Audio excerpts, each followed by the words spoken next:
All right. Well, good afternoon, everyone. This is Scott Thompson. We are here for Stock Investing for Beginners, lesson number 3. We just recently restarted our lesson series. We have 8 lessons to go through, and this is one of my absolute favorite things to talk about today, investor psychology. Hopefully, you and learn from this, get some important takeaways for you in your investing. As always, give a shout out to Lawrence and Simone and Eva and Wiley and Will and have a new visitor, Sandy Martin. So welcome to you too, and Alfie, and Life in the Fast Lane, and Sharon. Great to see all of you. Appreciate you taking some time out of your busy week to visit with me. We do have a shortened week celebrating the 4th, so we won't be here on Friday the 3rd. But great to see all of you. Um, and like I said, this is my favorite topic. We're going to be talking about this investor psychology and risk management is another big key of this. And it's something that I wish somebody really pounded into my head when I first started investing. If I'd known some of the things I'm going to share with you, I would have saved myself lots of losses, I think, and lots of horrible, devastating type of losses. So anyway, we'll use that as our backdrop. But before we get going here, let me remind everybody our presentation today is for educational purposes only. The stock that we look at today is not a recommendation. The strategies that we talk about in this webcast series are not meant to be recommendations either. We do use the paper money platform from Thinkorswim. That's a little bit different than the real money platform, so be aware of those differences. We'll be talking about a stop order today again. As we usually do, there's no guarantee that the execution of a stop order will be at or near the stop price. And also want to remind everyone too, we've been talking about fractional shares. When I first started, I thought you actually had to buy 100 shares of something to actually do any trading, but that wasn't the case. And now you don't even have to buy one share. You can buy a fractional share.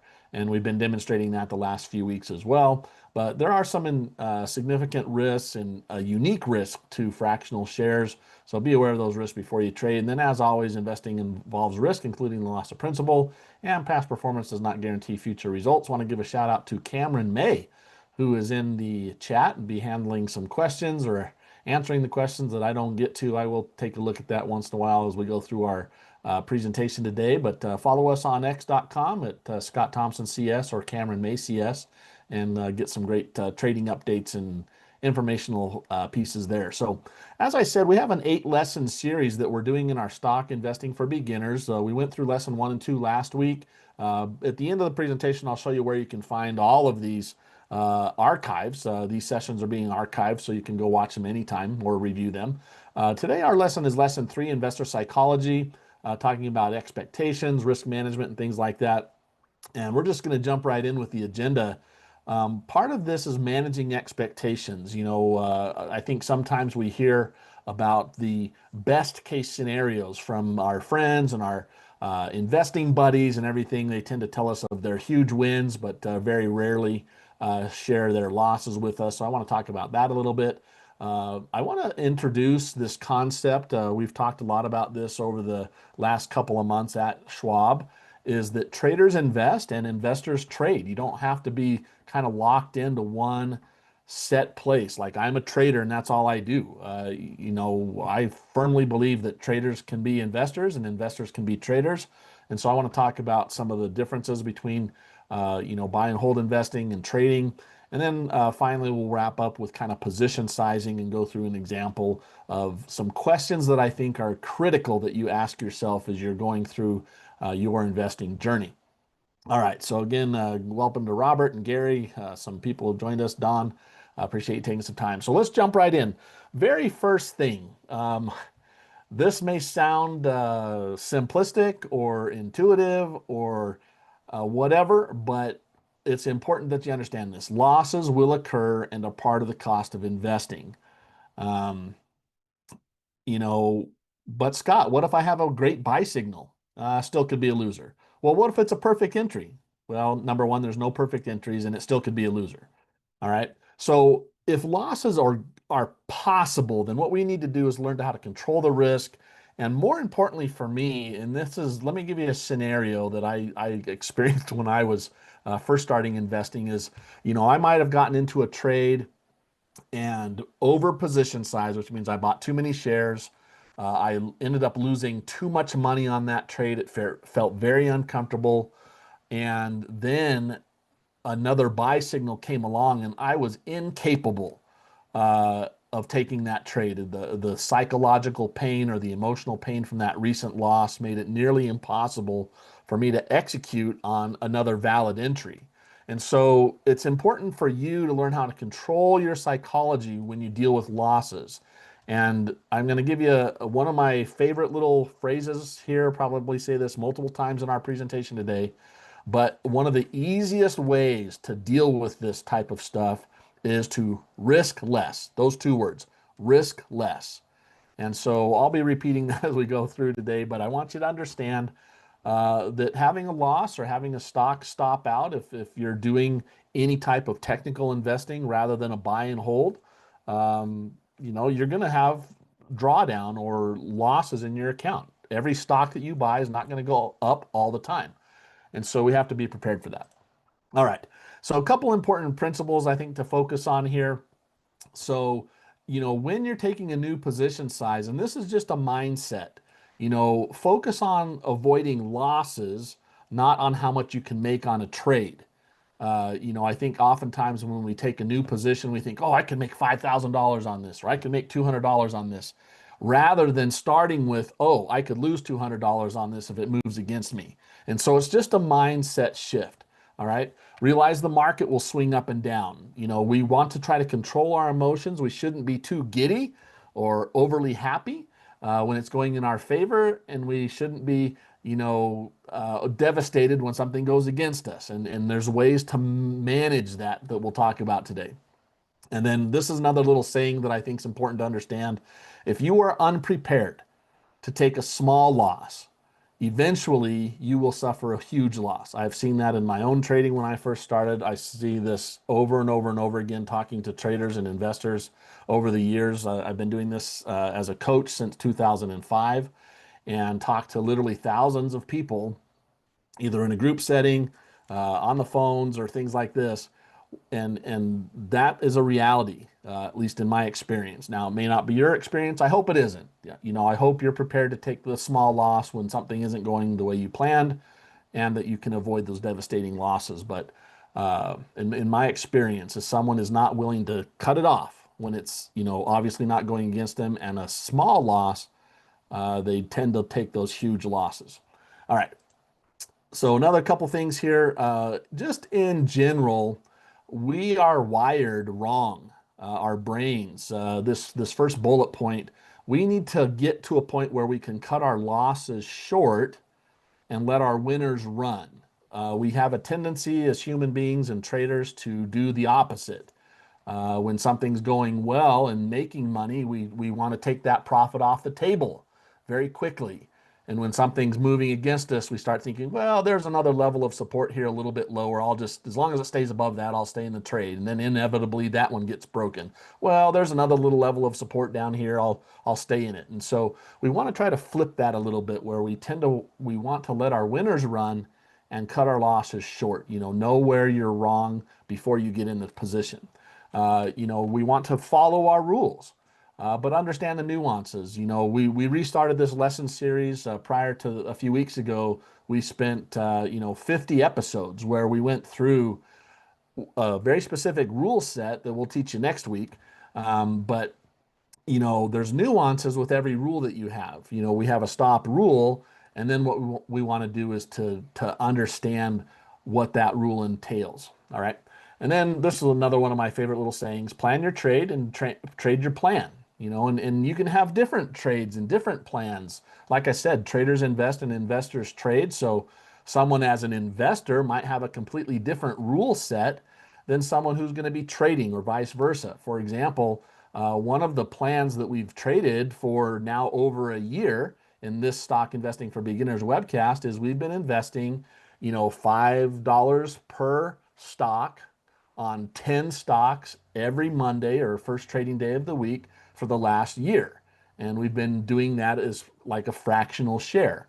We've also been buying and essentially just holding some ETFs that track the S&P 500 and the NASDAQ. So that method of investing is very different than, say, using our 2 Green Arrow investing plan that we've covered many times and that I'm going to introduce again next week. All right. But plan your trade and trade your plan, be consistent. Now, I have a little diagram here just to help us set and maybe manage some expectations. And maybe this is you as a couple, or you've talked to people that come up to you and say, Eva or Will or Wiley or Sandy, I want to make $10,000 a month trading. And I say, wow, that's a great goal. How much do you have to invest? Oh, we have just over 20,000. But basically, you're telling me you want a 50% return every month. Is that what you're saying? Hmm. Maybe we need to talk about the average annual returns of the stock market just to set those expectations of what is possible or what has been happening in the past. And again, past performance is no guarantee of future performance, but we do want to have the right expectations. So what people use to determine some of those expectations is what's called a benchmark. Now, a benchmark is like a standard market index like the S&P 500, and it serves as a reference point to measure your performance specific or of your a specific investment or portfolio, their risk and return over time. It helps investors determine if they're holding or if what they're doing is outperforming or underperforming relevant market segment. It helps guide investment decisions, provides context, and, in a nutshell, basically just says, how am I doing? Am I outperforming the benchmark or underperforming the benchmark? And a lot of people like to use that as a reference point to help them, just track how they're doing. Okay. And again, past performance is no guarantee of future results. If the S&P's been up over the last, month or week or several years, doesn't mean it will continue. And so some of the benchmark, these are what the S&P 500 has done as of the end or early of 2025. Over the last 5 years, it returned 16.7%. Over the last 10 years, about 13.2%. Over the last 20 years, it's been about 11%. And then if you take a look really at like over the last 100 years or so, you'll hear between about an 8 and 10% range is common with when someone talks about the market returns. And so some people are using those numbers as kind of their goal to achieve in their own portfolios. And realize that, when you first start directing your own investments, you may not perform that well. And so one of the mistakes that I've seen people make is they tend to put too much of their portfolio as self-directed versus, having something maybe more in a market index, which we've talked about a little bit and we can talk about more going forward. But the idea is, I've seen a lot of people, they spend so much time trading a small part of their portfolio that they're not doing much at all with anything else, and it stays in cash. And again, not a recommendation to either be in cash or not be in cash, but the point is that in order to get market returns, you have to have money in the market. And so take that into account as you consider what you're doing in your own investing. All right, now this is just talking about the different types of investing strategies, and there's a whole bunch of them, but I just want to talk about two today. Is basically what buy and hold investing is versus trading. All right. And so buy and hold is just what it sounds like. The goal with buy and hold is you're buying a stock and your intention really is to hold it forever, perhaps. Some modifications of that might be buy and hold the stock until the long-term trend changes. We've been doing something similar to that with our 2 green arrow plan, which is buy and hold until the intermediate to longer term trend changes, and then we'll get stopped out. It takes us out of the trade. So, but the idea here is to build wealth over a long term, often for goals like retirement. The way that people do that is investors will buy securities like stocks or ETFs and hold them for years or even decades, focusing on the company's long-term growth and value rather than the daily price changes. The approach with this type of method is a lot more passive. You've seen in previous webcasts, if you've been here, every week I talked about investing in $5 in 10 different stocks. It's the top 10 holdings of those ETFs that track the S&P 500 or the NASDAQ 100. And that's a very passive, we invest every week, but we don't manage that at all. The point there is to buy and hold those stocks, and over time, of course, we want to see those stocks increase in value. All right. Now, trading, on the other hand, traders are trying to generate income from short-term price fluctuations. You may have some different types of trading. You may have heard of swing trading. Well, swing traders typically try to buy at a support level or a low price, and then they'll trade that up to a resistance level or a high price, and then they'll just do that over and over again over the course of several days or several weeks. Sometimes short-term trades can last up to that 1 or 2 months. That's typically kind of how those short-term time frame is. And then you get into 3 to 9 months, and we start talking about intermediate term, 9 to 12 months or longer. We start talking a little bit about longer term. But traders generally, here's an important note in my opinion. Now, this is maybe not correct, but in my opinion, if you're trading, then you need to have an exit for the bottom if it goes against you, and an exit for the top. If it doesn't have those things, then I would consider that more of an investment or more of a longer term strategies, because traders generally will have an area where they want to get out if it moves against them, and they have a price target in mind on the short term. All right. And so they're looking to profit from day-to-day or short-term price movements. It's a very active strategy. It requires significant amounts of time, quick decision making, which I suggest that you make a lot of those decisions before you even start getting into the trade. And then you want to capitalize on opportunities. All right. So those are the types of trades there. And so I can see some comments there in the about some different investors. Lots of different methods as well. So these are kind of high level. I think ultimately everyone has to decide what type of investor they're going to be, what type of trader you're going to be. All right. Now, as we talk about trader psychology, and I gave you a term, it was a 2-word term at the beginning of our webcast. One of the most important things that you can do is manage your risk. I remember talking with a fellow many, many years ago where he was sharp. He was he had high level of education. He was very accomplished in his field, but he could not get himself to actually push the buy button on any stock that he wanted to trade personally. He was trying to become a self-directed investor, and he simply could not push the button to say buy. It terrified him to buy or to make a mistake. And I told him, I said, I could fix that. And he said, okay, well, how do you fix that? And I said, well, what stock are you looking at? And, we can't use XYZ anymore because XYZ now is a real stock. So let's call it ZYX.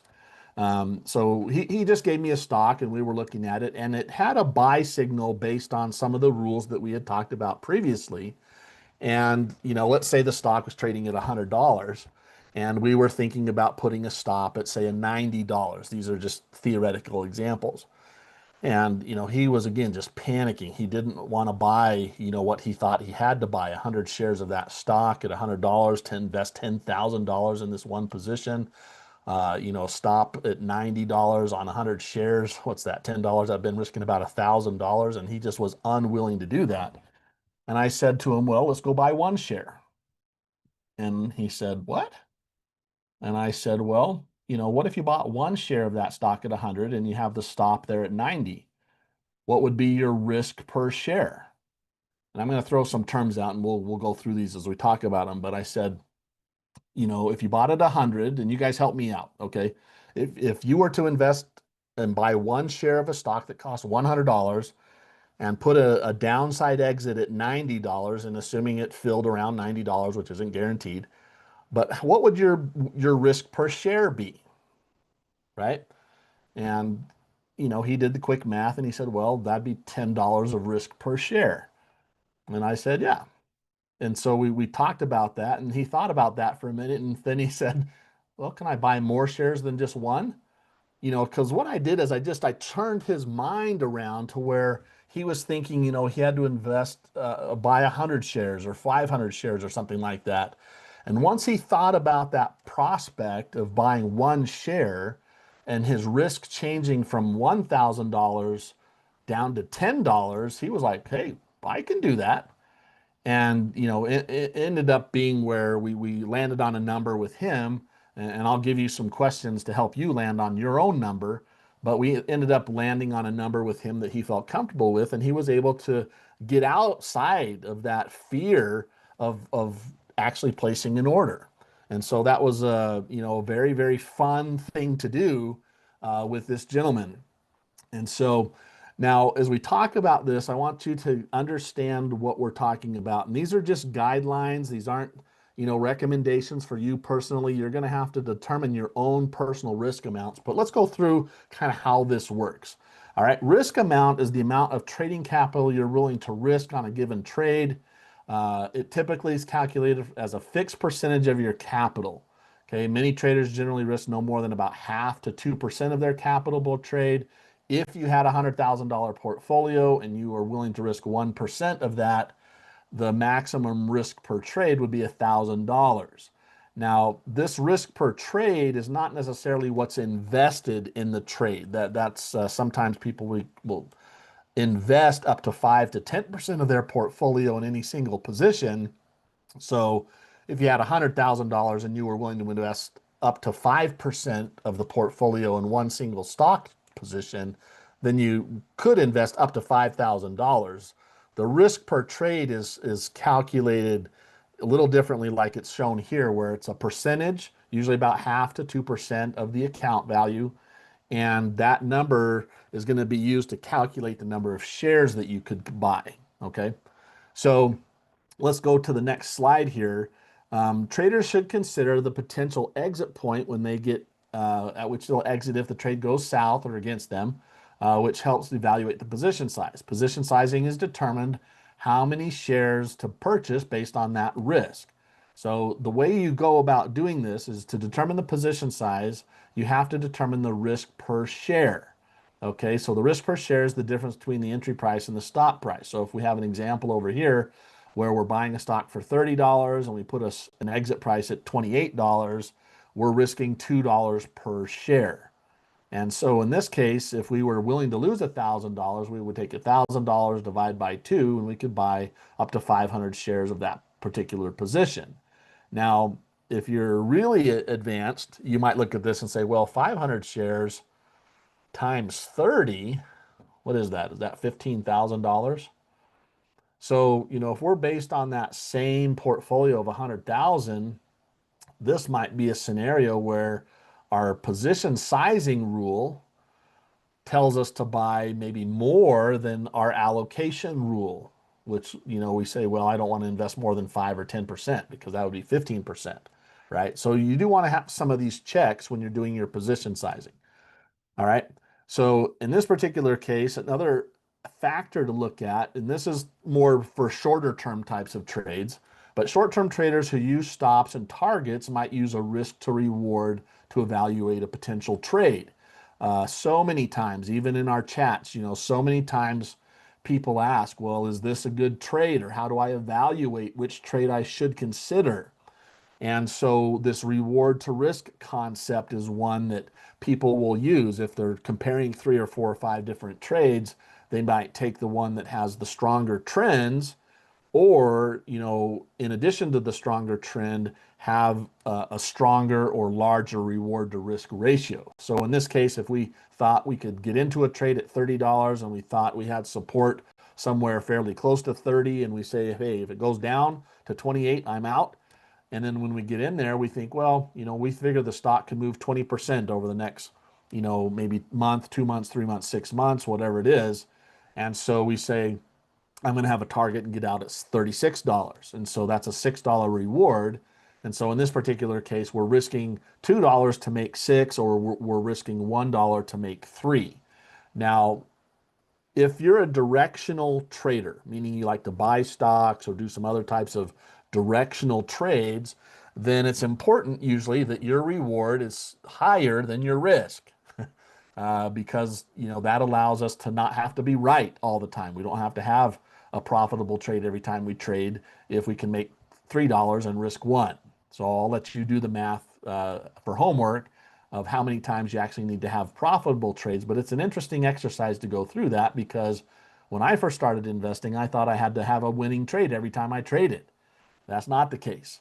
You can have some losses, which we expect to have, and still be profitable as a trader as long as what? As long as what you're losing on your losing trades does not exceed greatly what you're making on your winning trades. Okay. All right. So now I think this is now how do we get here? And I see some questions. Let me finish going through this, and I'll come back around and address some of the questions. It looks like there's some good ones in there. So very first thing I want you to take away, the most important thing I think you can take away from our class today is coming up with a number that you are comfortable risking. And so I find these questions to be very helpful. How much are you willing to lose on this trade? Now, the word this in that question is very important.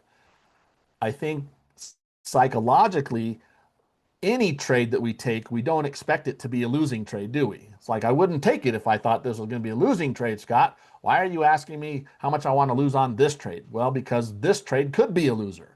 That's why I want you to ask that question. How much are you willing to lose on this trade? And the way I find that's useful to do that is just to start with a number. And I'll play kind of a role play with Cameron here, and Cameron doesn't have to type in the chat, but you guys can kind of imagine me and Cameron doing this together. I say, Cameron, are you willing to lose 50 bucks on this trade? Oh, yeah, I could lose $50. How about 80? Oh, yeah, no problem. How about 100? Yep, no problem. How about 200? Um, there, we just found his little threshold, okay?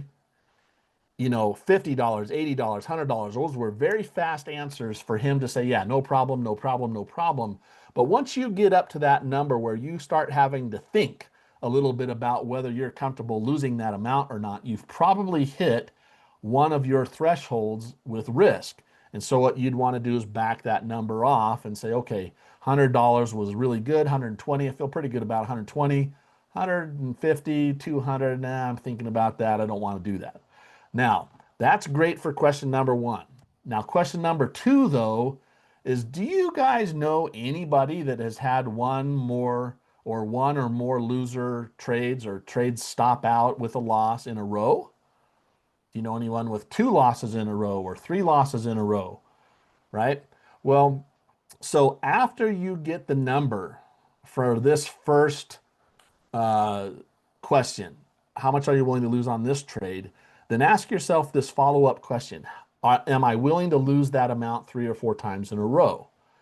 Most people that I've done this exercise with are not willing to lose that first amount more than 1 or 2 times in a row. And if they start to think about 3 times, 4 times in a row, that number shrinks a little bit. And so they want to risk less on those 3 or 4 losses in a row. Now, why would we do that?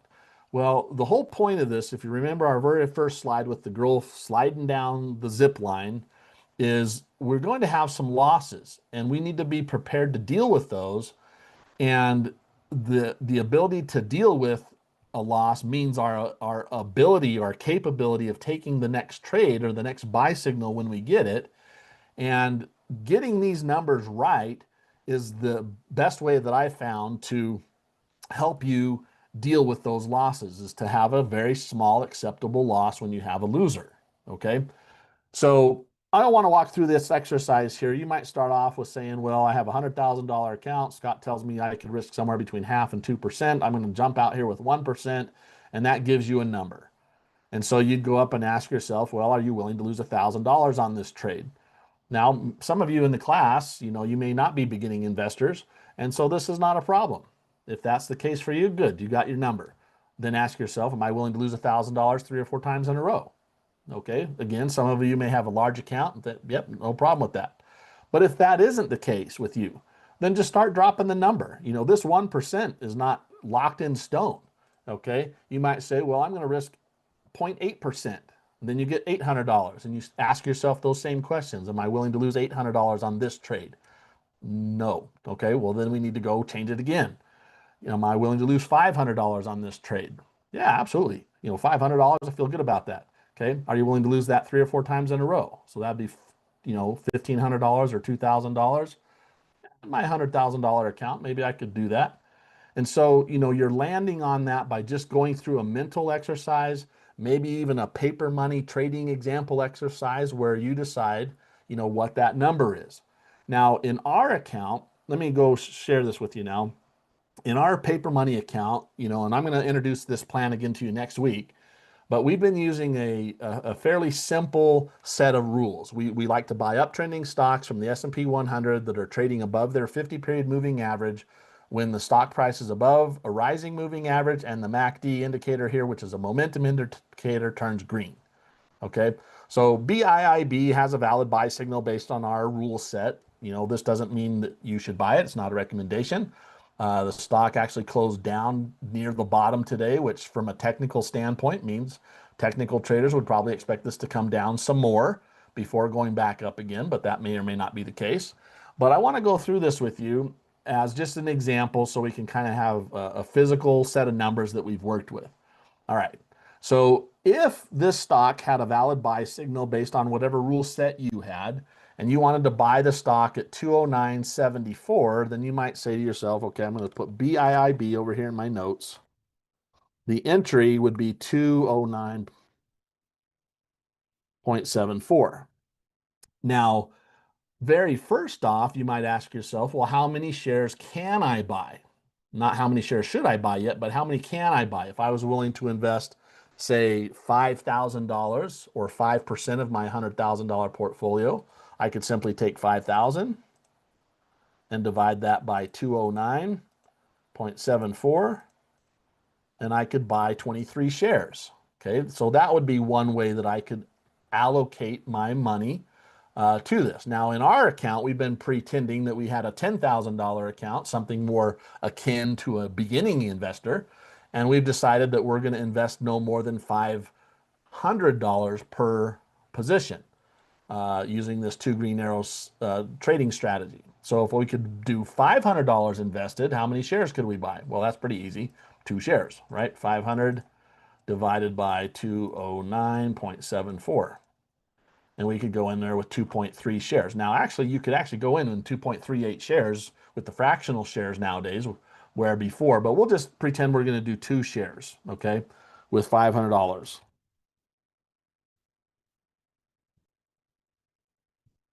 All right. Now, the other thing that we could decide is like, well, I don't want to be a buy and hold investor on this particular one because I'm following my two green arrow rule set, and our two green arrow rule set says we're going to put our stop at 193.21. All right. So that's 1% below that 50-period moving average. Okay. And there's no guarantee that the stop will get filled at 193.21. That's just where we set it. And then it could fill significantly lower than that if the stock's either gapping over that or falling dramatically quickly when that happens. All right. Now let's do another little exercise here that we covered today, risk per share. You guys help me out. What's our risk per share if we buy at 209.74 and we sell at 193.21? What's the risk per share? All right, let's do that together. 209.74 entry minus the 193.21 stop price. It looks like we're risking about $16.53 per share. All right. Now, if we were willing to invest $500, which is 5% of our $10,000, or we had another rule, which is our risk per share. Remember how I said we could set up a risk per trade type of thing? How much are we willing to lose on any single trade? And that's a little different number than here. In our account, we're again using 0.5%. So account 10K times 0.05. Is that right? That's 5%, 0.005. Okay, it should be 10. So we take $10,000 times 0.005 and we get 50. And this is the maximum really that we were willing to lose. It's 0.5% of our $10,000 portfolio. And so we ask ourselves, are we willing to lose $50 on this BIIB trade? Well, this trade, not one in the future, this one. And if the answer to that's yes, then we could go ahead and do this trade. But let's see, if we bought 2 shares and we're risking $16.53 per share, if we did the 2 shares here, 2 shares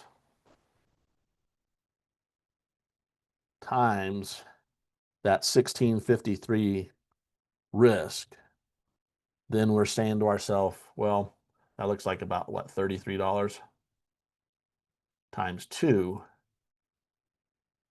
So if we got in the trade today and we got stopped out tomorrow, the next day in the future at or pretty close to 193.21, we'd lose $33.06. And so the whole point of the lesson today is that we're okay with this. If you're okay with this, in fact, I'll ask you this question. How many of you would like that your next losing trade is only $33 in loss? Usually a lot of hands go up there, right? But that's the process that we go through here. And then if I wanted to trade this, I would just right click right here. I'm going to go ahead and do a buy custom with stop. And I just put all those numbers in. So the closing price was 209.74. We'll put that in there as our purchase price, our limit order. Our stop, we said, we'll just manually put this in there. The stop we said was 193.21. And we'd want that be good till canceled. And then we said we could do 2 shares. If we lock those up, we can do 2 shares. And let's shrink that down so we can see the whole order here. We hit confirm and send. And we say, I want to buy 2 at the closing price as a limit order. I want to sell those. This order only becomes active if the buy order fills. And then we have an existing stop order that says, stop, Mr. Broker. Don't do anything until it goes down to 193.21 and then sell it for me at the market. And again, that could be significantly lower if the stock's either gapped or falling quickly.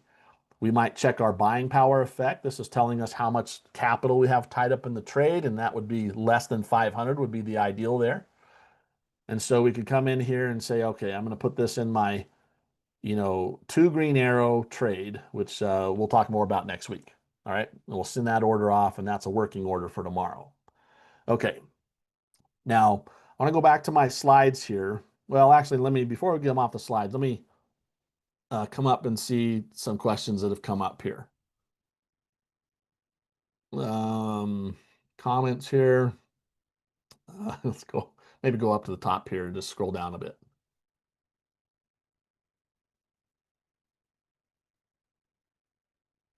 Yeah, there's a lot of very wealthy, very smart investors that just do buy and hold. So that was kind of a comment made earlier.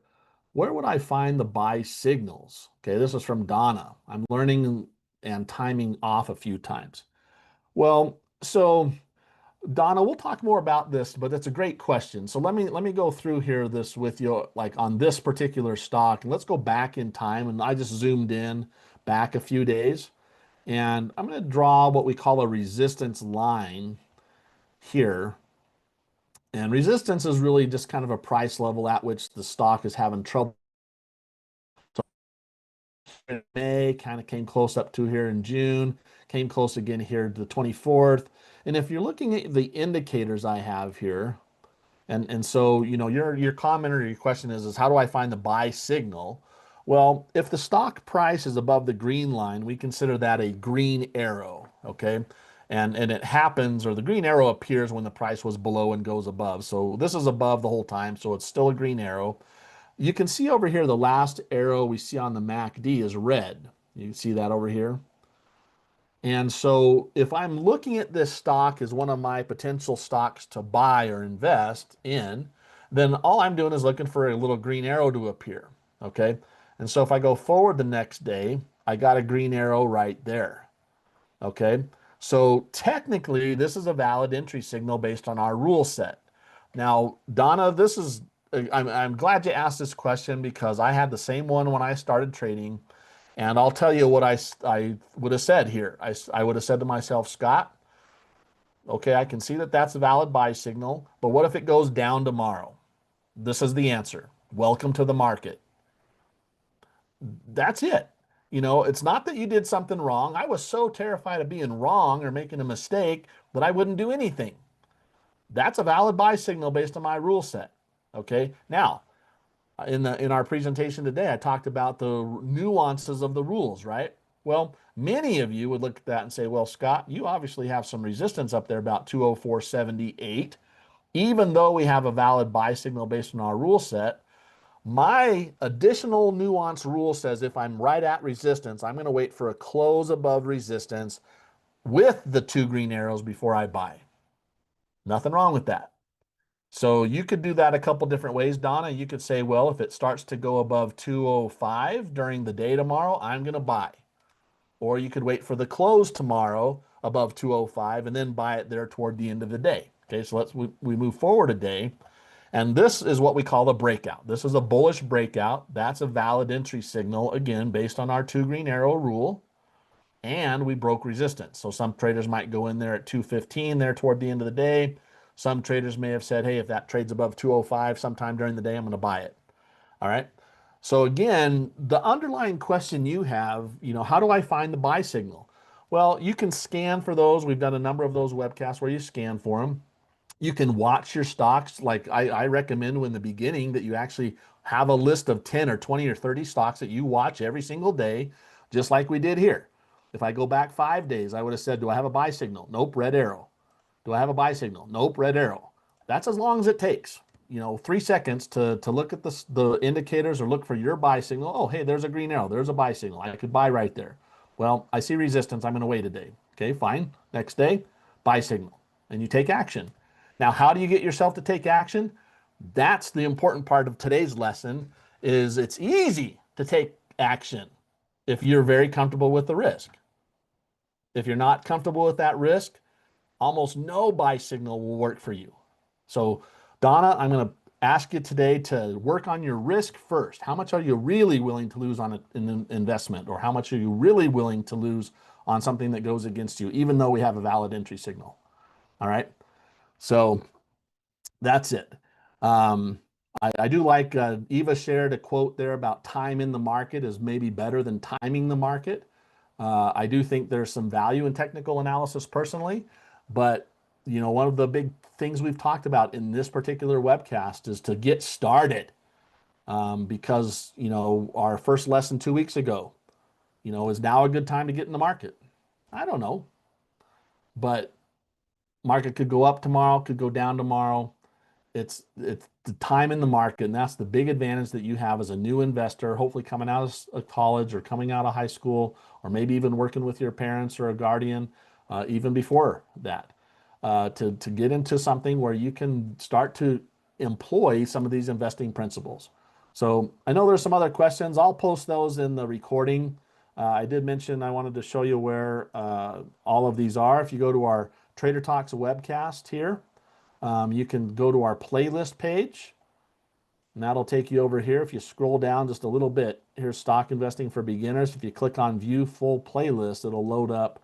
And here's lesson 1 from a couple weeks ago, lesson 2 last week. And then we actually did 50 episodes up to that before we restarted the lesson here. So you can go back and watch any of those that you want to watch for this. But we'll have lesson 3. Today's lesson will be posted right here in this watch list, and you can watch it there. Hopefully that's been helpful for you. Let's just wrap up by going back to the slides here quickly.